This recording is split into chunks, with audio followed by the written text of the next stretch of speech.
আসসালামু আলাইকুম সবাইকে আবারও স্বাগতম জানাচ্ছি এসএসসি বায়োলজি সাজেশন সিরিজে। তো এই সিরিজের আগের যে ৩টা ভিডিও সেখানে তোমাদের এসএসসি বায়োলজি বইয়ের প্রথম ৩টা অধ্যায় নিয়ে আলোচনা করেছিলাম। আজকের এই ভিডিওটাতে আমি মেইনলি তোমাদের এসএসসি বায়োলজি বইয়ের চ্যাপ্টার 4 অর্থাৎ জীবনী শক্তি এই পুরো চ্যাপ্টারের কোথা থেকে এমসিকিউ হতে পারে এবং কী টাইপের এমসিকিউ হতে পারে, পাশাপাশি ক খ কী টাইপের হবে, এছাড়াও সিকিউ গ ঘ কেমন প্রশ্ন হবে বা কোন প্রশ্নগুলো বেশি গুরুত্বপূর্ণ সেই বিষয়গুলো নিয়ে কথা বলবো। তোমাদের সাথে আছি তোমাদের মাহি ভাইয়া, পড়াশোনা করছি ঢাকা বিশ্ববিদ্যালয়ে। আসো আমরা ক্লাসটা শুরু করি তাহলে।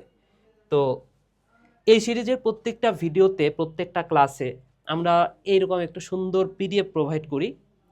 এই পিডিএফের বৈশিষ্ট্য হচ্ছে যে এই পিডিএফে কোন টপিকগুলো থেকে বেশি বেশি কোশ্চিন আসে সেটা এখানে স্টার চিহ্ন দিয়ে মার্ক করে দেওয়া আছে। এছাড়াও কোন এমসিকিউগুলো বেশি গুরুত্বপূর্ণ এমসিকিউগুলো এখানে লেখা আছে, কোন সিকিউগুলো বেশি গুরুত্বপূর্ণ সেটাও লেখা আছে। তো এই চ্যাপ্টারটা ছোট হলেও এসএসসি পরীক্ষার জন্য কিন্তু অনেক বেশি গুরুত্বপূর্ণ। অধ্যায়টা ছোট কিন্তু বস লেভেলের কিছু টপিক আছে এই একটা অধ্যায়ে। ঠিক আছে, তো এই অধ্যায়ের যে টপিকগুলা এর মধ্যে সবচেয়ে গুরুত্ব সহকারে তোমার যেটা পড়তে হবে বা জানতে হবে সেটা হচ্ছে এই যে সবাত ও অবাত শোষণের যে ধারণা, বিশেষ করে সবাত শোষণ, এই সবাত শোষণ থেকে প্রশ্ন হয়। ঠিক আছে, তাহলে এইটা থেকে তোমার সিকিউ বলো এমসিকিউ বলো সব কিছু তুমি পাবা। সিকিউ এমসিকিউ সব ধরনের কোশ্চিন তুমি এখান থেকে পাবা। এরপরে যদি আসি সালোক সংশ্লেষণে ক্লোরোফিল আলোর ভূমিকা, এখান থেকে প্রশ্ন হয়। সালোক সংশ্লেষণের উপর জীবনের প্রভাব, ঠিক আছে, এখান থেকেও ঘ নাম্বারে দিতে পারে যে সালোক সংশ্লেষণের গুরুত্ব কি বা শ্বসনের গুরুত্ব কি, এই টাইপের প্রশ্নগুলো আসে। সালোক সংশ্লেষণ প্রক্রিয়ায় শর্করা প্রস্তুতি, কীভাবে শর্করা প্রস্তুত হচ্ছে সেইখান থেকেও কোশ্চেনটা হয়। এরপরে প্রভাবকের ভূমিকা, এখান থেকে একটু কম কোশ্চেন হয়, বিশেষ করে এমসিকিউটা বেশি হয়, প্রভাবকের ভূমিকা থেকে এমসিকিউটা বেশি হয়।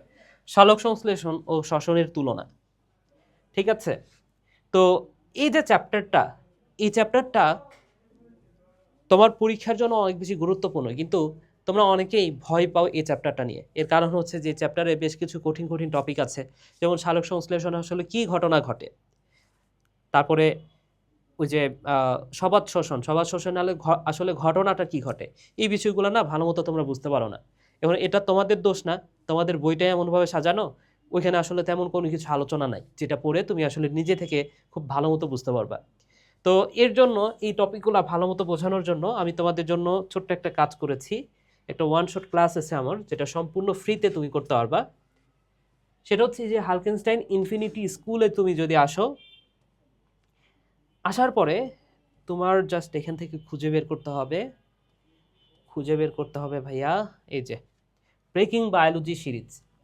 এই ব্রেকিং বায়োলজি সিরিজে তুমি বায়োলজির বেশ কয়েকটা অধ্যায়ের ক্লাস পেয়ে যাবে। ঠিক আছে, যে কোষ বিভাজনের ক্লাস আছে, এর মধ্যে থেকে এই যে জীবনী শক্তির মাত্র 2 ঘন্টা 19 মিনিটের এই ক্লাসটা তুমি যদি করে নিতে পারো ভাইয়া, আমার মনে হয় না যে এই অধ্যায় থেকে তোমার কোনো সিকিউ বা এমসিকিউ আটকাবে। ঠিক আছে, জাস্ট এই একটা ক্লাস করো। তোমার যদি খুঁজে পেতে অসুবিধা হয় তুমি আরেকটা কাজ করতে পারো, সেটা হচ্ছে এই যে বায়োলজি 8 ব্যাড স্কুল, এই চ্যানেলটাতে তোমার আসতে হবে। বায়োলজি 8 ব্যাড স্কুল, এই চ্যানেলটাতে আসলে তুমি এখানেই একদম শুরুতে প্লেলিস্ট অপশানে গেলে এখানে একদম শুরুতেই ব্রেকিং বায়োলজি সিরিজটা পেয়ে যাবা, এবং এইখানে সবগুলা চ্যাপ্টার কিন্তু আছে। তো তোমার জাস্ট করণীয় হচ্ছে এখান থেকে এই জীবনী শক্তি এই চ্যাপ্টারটা করে ফেলা। ঠিক আছে, আমার মনে হয় না, আমি তোমাকে চ্যালেঞ্জ করে বলতে পারি, তোমার যদি বায়োলজিতে এই চ্যাপ্টার নিয়ে কোনো সমস্যা থাকে তুমি জাস্ট এই একটা ক্লাস করবা, আমার মনে হয় না যে তোমার এই চ্যাপ্টার নিয়ে আর কোনো ধরনের সমস্যা থাকবে। ঠিক আছে, তাহলে আমরা সাজেশনে আবার চলে যাই।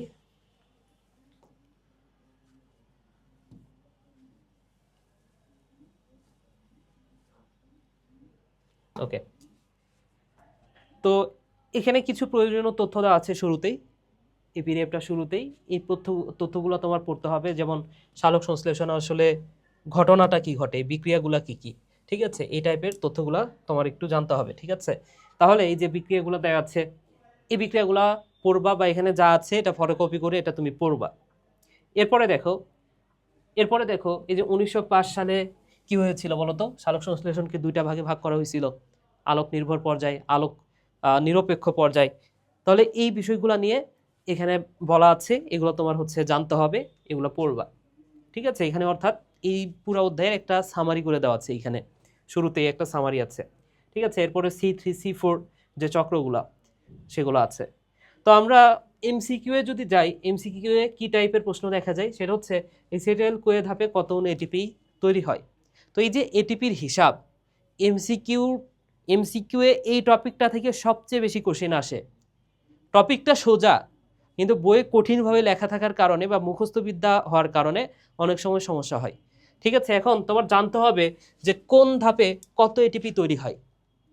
তো এটার জন্য এটিপির হিসাবটা জানতে হবে কিভাবে 38টা এটিপি তৈরি হয়, ঠিক আছে। তো ওইটা আমি ওই ভিডিওতে ভালো মতো বুঝাইছি, ঠিক আছে। তাহলে কোন ধাপে কত এটিপি তৈরি হয়, ঠিক আছে। যদি একটা চক্র বলে একটা চক্রে কত এটিপি তৈরি হবে, যদি দুইটা চক্র উল্লেখ করা থাকে, দ্বিচক্র যদি বলা থাকে তাহলে কত এটিপি হবে, এই বিষয়গুলো তোমার বুঝতে হবে। আচ্ছা, আরেকটা হিসাব তোমার জানতে হবে, এখান থেকেও প্রচুর কোশ্চেন হয়, সেটা হচ্ছে GTP GTP FADH2 and NADH2 তো 1 জিটিপি মানে কত এটিপি জানো? 1 এটিপি। 1 FADH2 মানে 2 এটিপি এবং 1 NADH2 মানে হচ্ছে 3 এটিপি। তো এই হিসাবটা তুমি যদি জানো যে কোনটা মানে কত এটিপি, তাহলে কিন্তু এখান থেকে বেশ কয়েকটা কোশ্চেন তুমি পারার সম্ভাবনা, মানে পারা বলতে এইখান থেকে প্রশ্ন চলে আসতে পারে। যেমন এখানে একটা কোশ্চেন আমি দেখতে পাচ্ছি, দেখো এখনো NADH2 মানে কত এটিপি, দেখো 1 NADH2 মানে 3 এটিপি। এখন এখানে তোমাকে এক বলবে না, তোমাকে কি বলবে জানো?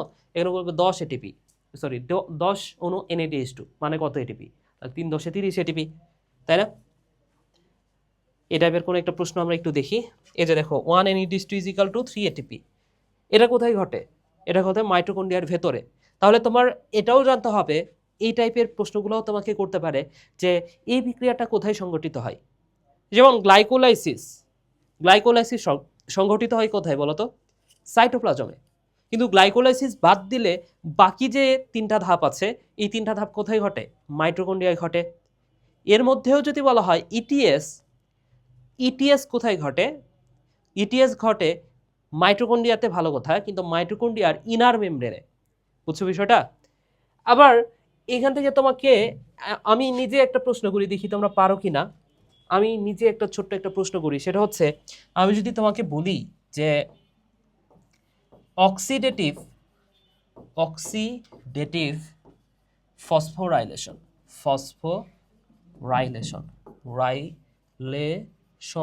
কোথায় ঘটে? এই প্রশ্নটা যদি আমি তোমাকে করি, বলতে পারো যে অক্সিডেটিভ ফসফোরাইলেশন কোথায় ঘটে? আমি গ্যারান্টি দিয়ে বলতে পারি এখানে থাকা মানুষজন যারা ক্লাসটা দেখতেছো বা যারা এই ভিডিওটা দেখতেছো, 90% স্টুডেন্ট এটার অ্যান্সার করতে পারবা না। করলেও যদি সঠিকও হয়, মানে অপশান যদি আমি 4টা দিই, সঠিকও যদি করো, হয়তো আন্দাজে তুমি সঠিকটা দাগায় ফেলবা। কিন্তু আমার মনে হয় না যে এখানে 90% স্টুডেন্ট এই প্রশ্নটা জানো যে এই অক্সিডেটিভ ফসফোরাইলেশন মানে কি। তো প্রশ্ন এইভাবে আসতে পারে। এবং এই ওয়ার্ডটা যে তোমাদের বইয়ে নাই এমন না, তোমাদের বইয়ে আছে, কিন্তু ক্লিয়ার করা নাই যে অক্সিডেটিভ ফসফোরাইলেশন মানে কি, এটা আসলে ক্লিয়ার করা নাই। তো অক্সিডেটিভ ফসফোরাইলেশন মানে হচ্ছে ভাইয়া, অক্সিডেটিভ ফসফোরাইলেশন মানে হচ্ছে ইটিএস কোথায় ঘটে? এখন তুমি পারবা, মাইটোকন্ড্রিয়া। কারণ এখানে দেখো কোশ্চেনটা এইভাবে করছে যে ইটিএস, এই যে NADH2 থেকে এটিপি, আচ্ছা এটাও প্রশ্নটাও ঘুরে করছে, দেখো ইটিএসে যে NADH2 থেকে এটিপি তৈরি হয় এটাও তোমার জানা থাকতে হবে। তাছাড়া তো তুমি পারবা না ভাইয়া, বুঝো নাই? যে NADH2 থেকে যে এটিপিটা তৈরি হয়, কোথায় তৈরি হয়? ইটিএসে গিয়ে তৈরি হয়। এবং ইটিএস কোথায় ঘটে? ইটিএস ঘটে মাইটোকন্ড্রিয়ায়। তাহলে তোমাকে যে কোনোভাবে কোশ্চিন করতে পারে। এখন সব ধরনের কোশ্চিনের জন্য তোমার প্রস্তুত থাকতে হবে। এবং আমি তো বলেই দিলাম যে ওই ক্লাসটা তুমি করে ফেলো। আমি তোমাকে এই ক্লাসটা করার জন্য তোমার যদি এই অধ্যায়টা নিয়ে অসুবিধা থাকে, আমি বলবো যে ওই ক্লাসটা করো, আমি তোমাকে রিকোয়েস্ট করব যাতে তুমি করো, ঠিক আছে? ওকে, তাহলে আমরা আরও কিছু কোশ্চিন দেখি কি টাইপের কোশ্চিন করছে। দেখো ক্রেবস চক্রে মোট কত অণু তৈরি হচ্ছে, তাহলে মোট কত অণু তৈরি হচ্ছে এই টাইপের প্রশ্ন কিন্তু করতেছে। ক্রেবস চক্রে এটিপি উৎপন্ন হয় কয়টা? হ্যাঁ, এই টাইপের প্রশ্ন। হিসাবটা তোমার জানতে হবে। আচ্ছা, নিচের কোনটি শ্বসনের অভ্যন্তরীণ প্রভাবক? তো এই যে বাহ্যিক প্রভাবক, অভ্যন্তরীণ প্রভাবক, এগুলো মনে রাখার জন্য কিন্তু ট্রিক্স আমি বলছি, আরেকবার একটু মনে করাই দিচ্ছি। দেখো শ্বসনের অভ্যন্তরীণ প্রভাবক বলছে, তাই না? এখন শ্বসনের বাহ্যিক প্রভাবকগুলো যদি আমরা মনে রাখতে পারি, শ্বসনের অভ্যন্তরীণ প্রভাবক এমনিতেই মনে থাকবে। তাহলে শ্বসনের বাহ্যিক প্রভাবকগুলো কি কি জানো? এভাবে আমি পড়াইছিলাম, আকা পাতা আকা পাতা অ, এভাবে পড়াইছিলাম যে শ্বসনের বাহ্যিক প্রভাবক হচ্ছে আকা পাতা অ। আ মানে আলো, আ মানে আলো, কা মানে কার্বন ডাই অক্সাইড, পা মানে পানি, তাতে তাপমাত্রা, ওতে অক্সিজেন। তাহলে অক্সিজেন হচ্ছে বাহ্যিক, পানি হচ্ছে বাহ্যিক, কার্বন ডাই অক্সাইড হচ্ছে বাহ্যিক। তাহলে অভ্যন্তরীণ কোনটা? তিনটাই তো বাহ্যিক, বাকি যেটা আছে সেটাও অভ্যন্তরীণ, তাই কিনা? তাহলে এইভাবে ট্রিক্সের মাধ্যমে সবকিছু কিন্তু তুমি সহজে মনে রাখতে পারবা। নিচের কোনটি ল্যাকটিক অ্যাসিডের ফার্মেন্টেশন? হ্যাঁ, দই ল্যাকটিক অ্যাসিড এর ফার্মেন্টেশন। ফার্মেন্টেশন মানে কি? গাজন। গাজন মানে কি? এটা হচ্ছে এক ধরনের অবাধ শ্বসন, যেটা কোষের বাইরে হয়। আমরা জানি অবাধ শ্বসন কোথায় হয়? কোষের ভেতরে হয়, কিন্তু এটা এমন একটা অবাধ শ্বসন যেটা কোষের বাইরে হয়। বুঝছো কিনা? ওকে, ঠিক আছে। তাহলে সৃজনশীল প্রশ্ন এখান থেকে কেমন হতে পারে দেখো তো। এই উদ্দীপকটা দেখে তুমি কি বুঝতেছো?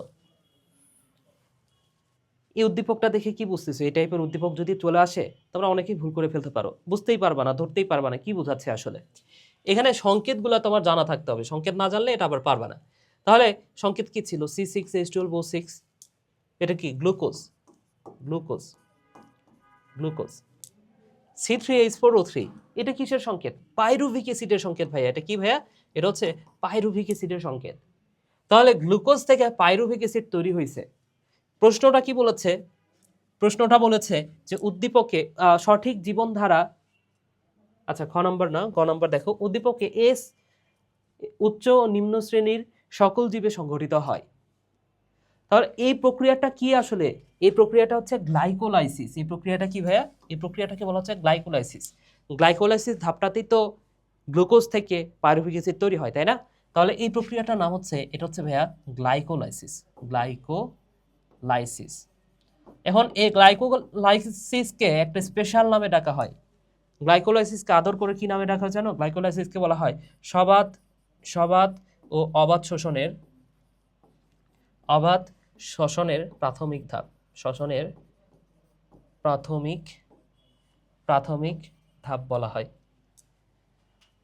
তাহলে অবাধ শ্বসন কোথায় ঘটে? নিশ্চয় নিম্ন শ্রেণীর জীবে ঘটে। সবাধ শ্বসন কোথায় ঘটে? উচ্চ শ্রেণীর জীবে ঘটবে, তাই না? তাহলে এস হচ্ছে উচ্চ ও নিম্ন শ্রেণী সকল জীবেই সংগঠিত হয়, ঠিকই তো বলছে। সবাধ শ্বসন এবং অবাধ শ্বসন দুই জায়গাতেই গ্লাইকোলাইসিস হচ্ছে। এখন এই গ্লাইকোলাইসিসের ফলে কি তৈরি হয়? গ্লুকোজ থেকে পাইরুভিক অ্যাসিড তৈরি হয়। এই বিষয়গুলো ব্যাখ্যা করতে হবে, ঠিক আছে? আমরা সামনের দিকে আগাই। তাহলে এই প্রশ্নগুলো করতেছে, এই যে দেখো এখানে হচ্ছে মাইটোকন্ড্রিয়ার চিত্র দেওয়া আছে, ক্লোরোপ্লাস্টের চিত্র দেওয়া আছে। তো ক্লোরোপ্লাস্টের চিত্র দিয়ে তো অন্য অধ্যায় থেকে কোশ্চেন করবে। মাইটোকন্ড্রিয়ার চিত্র থেকে এই অঙ্গাণুর সাথে শক্তি তৈরি হওয়ার যে বিষয়গুলো সেগুলা ব্যাখ্যা করতে বলতে পারে। তো এখানে কি বলছে? শক্তি, হ্যাঁ, এই যে শক্তি কিভাবে তৈরি হচ্ছে সেই বিষয়টা ব্যাখ্যা করতে বলছে। এরপরে এরপরে হচ্ছে যে এই টাইপের প্রশ্ন, সূর্যের আলো থেকে শক্তি নিচ্ছে, বুঝতেই পারতেছো। এখানে হচ্ছে সালোক সংশ্লেষণ হচ্ছে। আবার কিউ প্রক্রিয়াটা কি কি? সালোক সংশ্লেষণের বিপরীত প্রক্রিয়া আসলে কি? শ্বসন। তাহলে এটা হচ্ছে শ্বসন প্রক্রিয়া। তো এইভাবে তোমাকে উদ্দীপক দিতে পারে, এভাবে উদ্দীপক দিতে পারে। এরপরে দেখো এখানে হচ্ছে পানি অক্সিজেনে পরিণত হচ্ছে। পানি অক্সিজেনে পরিণত হওয়ার এই প্রসেসটার নাম কি? Photolysis of water. Photolysis of water কখন ঘটে? সালোক সংশ্লেষণে ঘটে, তাই না? তো এই বিষয়গুলা ক্লাস না করলে তোমাকে এখন বোঝানো সম্ভব না। তো তোমার এখন যেটা আমি বুঝাইতে পারি সেটা হচ্ছে এই চক্রটা, এটা হচ্ছে এই যে এই পর্যন্ত যে চক্রটা সেটা হচ্ছে সালোক সংশ্লেষণ, আর মাইটোকন্ড্রিয়ার যে চক্রটা সেটা হচ্ছে শ্বসন। তো এতটুকু তুমি বুঝলে তুমি এটার অ্যান্সার করতে পারবা, ঠিক আছে? এরপরে প্রশ্নটা দুইটা বিক্রিয়া ডিরেক্ট দেওয়া আছে, শ্বসন এবং সালোক সংশ্লেষণের বিক্রিয়া, এভাবে প্রশ্ন করছে। এরপরে এখানে হচ্ছে C6H12O6 দেওয়া আছে, এখানে এম দেওয়া আছে। এম কি? অক্সিজেন নিশ্চয়ই, তাই না? যেহেতু এটা হচ্ছে শ্বসন, আর এনজাইমের দরকার এখানে, ঠিক আছে? এরপরে উদ্দীপকটা কেমন হতে পারে? এই যে এখানে ডিরেক্ট বিক্রিয়া দেওয়া আছে, তো ডিরেক্ট বিক্রিয়া দেওয়া থাকলে তো এটা ইজি। এই ছকটা তোমার জানতে হবে, এই ছকটা থেকে প্রশ্ন হয়। এই ছকটা অনেক বেশি গুরুত্বপূর্ণ, এই ছকটা সহজে মনে রাখা যায়, এটা একটু মাথায় রেখো। এই ছকটা, এটাও মাঝে মাঝে আসে, এটা অনেকের কাছে কঠিন মনে হয়, আসলে বিষয়টা কঠিন খুব একটা না, মোটামুটি সহজ আছে এই চ্যাপ্টারটা, মানে ওই টপিকটা। ঠিক আছে, আঁকানো শিখতে হবে জাস্ট। এই যে উদ্দীপক, এটাও ডিরেক্ট বিক্রিয়া দেওয়া আছে। আর কি টাইপের উদ্দীপক হতে পারে, এখানেও বিক্রিয়া দেওয়া আছে। তো বিক্রিয়া দেওয়া থাকলে এটা অ্যান্সার করা ইজি, খুব একটা প্যারা না। আচ্ছা, এইখানে হচ্ছে কি বোঝাচ্ছে, কার্বন ডাই অক্সাইড গ্রহণ করতেছে আর ওখানে কার্বন ডাই অক্সাইড বের হয়ে যাচ্ছে, অক্সিজেন গ্রহণ করতেছে, তাহলে এটা সালোক সংশ্লেষণ, ওটা শ্বসন। এভাবে তোমার বুঝতে হবে। উদ্দীপকটা ধরতে পারলে তোমার অ্যান্সার করাটা ইজি হয়ে যাবে। এটাও ঠিক সেম।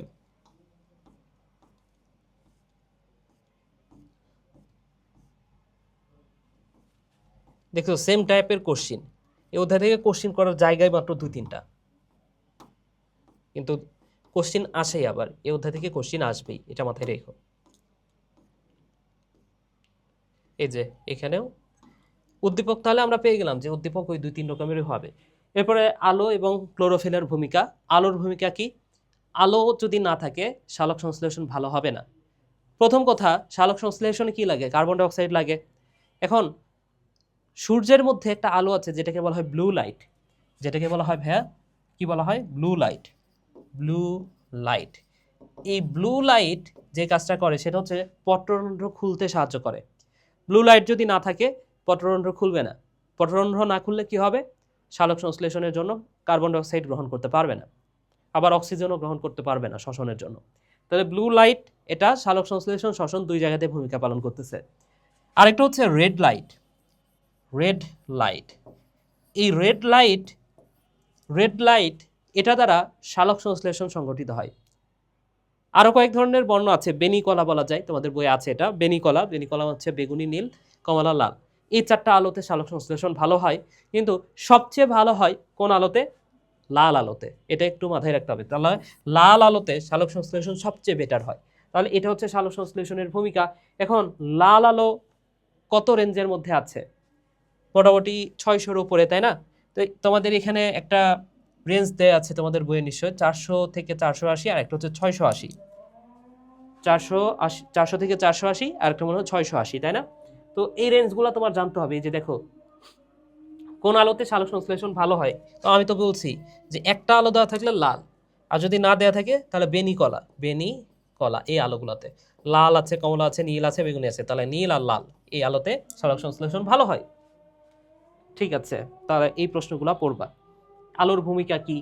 আলোর ভূমিকা মুখে অনেক কথা বলে ফেলছে, তো এগুলো একটু পড়ে নিবা, তাহলে বুঝতে পারবে যে আলোর ভূমিকা কি। এই যে দেখো 400 থেকে 480, আর একটা হচ্ছে 680 ন্যানোমিটার তরঙ্গ দৈর্ঘ্য, এখানে সালোক সংশ্লেষণ ভালো হয়। আচ্ছা, আজান দিচ্ছে, আমরা একটু ছোট্ট ব্রেক নিই। ওকে, তো সালোক সংশ্লেষণের ওপর জীবনের নির্ভরশীলতার কারণ। তো এখান থেকে প্রশ্ন হয়, যেমন হচ্ছে এটিপির পূর্ণরূপ কি, অথবা এটিপিতে কত, ওই যে ট্রাইফসফেটে কত পরিমাণ শক্তি জমা থাকে, এই টাইপের কথাগুলো এখান থেকে এমসিকিউ প্রশ্ন আসে। ঠিক আছে, তো এগুলোও পড়বা। ওকে, সিকিউ পার্টে আমরা আবারও চলে আসি। এখানে প্রক্রিয়ার প্রভাব। হ্যাঁ, তো খুব কমন একটা প্রশ্ন এটা, সেটা হচ্ছে যে তোমাকে ক নাম্বারে সালোক সংশ্লেষণ অথবা শ্বসন নিয়ে প্রশ্ন করবে, এবং ঘ নাম্বারে বলবে যে এটার প্রভাব লিখো, সালোক সংশ্লেষণের প্রভাব লিখো অথবা গুরুত্ব লিখো, এই টাইপের প্রশ্ন। এটা খুবই কমন একটা কোশ্চেন। ঠিক আছে, তো এই প্রভাব বা গুরুত্বটা একটু ভালো করে পড়বা। ঠিক আছে, এই যে দেখো এখানে আরেকটা প্রশ্ন করছে যে প্রথম প্রক্রিয়াটি সম্পন্ন না হলে জীবজগৎ বিলীন হয়ে যেত, অর্থাৎ সালোক সংশ্লেষণ না হলে কি জীবজগৎ, পৃথিবীর কোনো প্রাণী বেঁচে থাকতো না, তাই কি না? আচ্ছা, তাহলে এই কথাগুলো তোমার জাস্ট লিখতে হবে। তাহলে এখানে সব টাইপের কোশ্চিন, একই টাইপের কোশ্চিন সবগুলা। আচ্ছা, এখানে এমসিকিউ আছে কোন টপিকের ওপর? সালোক সংশ্লেষণ প্রক্রিয়ায় শর্করা প্রস্তুতি। এটা খুবই গুরুত্বপূর্ণ টপিক। কিভাবে শর্করা তৈরি হচ্ছে, হ্যাঁ, কোন ধাপটাতে? সালোক সংশ্লেষণের 2টা পর্যায়, একটা হচ্ছে আলোক পর্যায়, আলোক নিরপেক্ষ পর্যায়। আলোক পর্যায়ে কি তৈরি হচ্ছে, আলোক নিরপেক্ষ পর্যায়ে কি তৈরি হচ্ছে, এই দুটা বিষয় তোমার ভালো করে আয়ত্তে রাখতে হবে। ঠিক আছে, তাহলে এখান থেকে সহজে তুমি কোশ্চিনের অ্যান্সার করতে পারবা। আচ্ছা, এরপরে দেখো এস এর উপর পি এর নির্ভরশীলতা। তাহলে এস কি? এস হচ্ছে সূর্য। সূর্যের উপর কিভাবে নির্ভরশীল? কারণ সালোক সংশ্লেষণের একটা পর্যায়ের নাম হচ্ছে আলোক পর্যায়। আলোক পর্যায় আলো ছাড়া কোনোভাবে সংঘটিত হবে না, কারণ আলোর সাহায্যে ফটোলাইসিস অফ ওয়াটার ঘটে। ফটো মানে কি? আলো, লাইসিস মানে ভেঙে ফেলা, অফ ওয়াটার মানে হচ্ছে পানি। তাহলে পানি ভেঙে ফেলা আলোর সাহায্যে, এটা হচ্ছে ফটোলাইসিস অফ ওয়াটার। তাহলে এখানে আলোটা লাগতেছে, তাই কিনা? তাহলে আলোর ভূমিকা এখানে লিখতে বলছে। ওকে, তো আশা করি কি টাইপের প্রশ্ন হয় এটা আমি দেখাইলাম। এই টাইপের প্রশ্নগুলো একটু বেশি বেশি মন দিয়ে পড়বা। এখানে কি টাইপের প্রশ্ন করছে দেখো, উদ্দীপকে কিউ এর অনুপস্থিতি এবং পি এর ঘাটতি। কিউ বলতে কি? কিউ হচ্ছে সূর্যালোক, সানলাইট, এবং পি মানে কি? পি মানে হচ্ছে কার্বন ডাই অক্সাইড, রাইট? তাহলে কার্বন ডাই অক্সাইড এবং পি এর ঘাটতি যদি থাকে তাহলে এই প্রক্রিয়াটা বিঘ্ন হবে, এটা তো সত্য কথা, এটা কে না জানে। আচ্ছা, ওকে, তাহলে আমরা শেষ পর্যায়ে চলে আসছি। এই পুরো পিডিএফটা তুমি কোথায় পাবা? পাবা হচ্ছে এই ভিডিওর ডেসক্রিপশন অথবা কমেন্ট বক্সে। ঠিক আছে, পুরো পিডিএফটা ডাউনলোড করো এবং সেই পিডিএফটা তুমি যদি পারো সেই ক্ষেত্রে কম্পিউটারের দোকান বা যে কোনো জায়গা থেকে তুমি প্রিন্ট করে নিতে পারো, তোমার যদি কাছে প্রিন্টার থেকে সেখান থেকে প্রিন্ট করে নিতে পারো এবং তারপরে এটা পড়তে থাকো। তো এইখানে যা কিছু আছে এটাই যদি ভালো মতো পড়তে পারো এবং একটা ক্লাস করে নিতে পারো, আমার মনে হয় না যে তোমার আর কোনো কিছুতে আটকাবে এই অধ্যায়ে। ঠিক আছে, তো ক্লাসটা এখানে শেষ করছি। সবাই ভালো থাকো, সুস্থ থাকো, টাটা।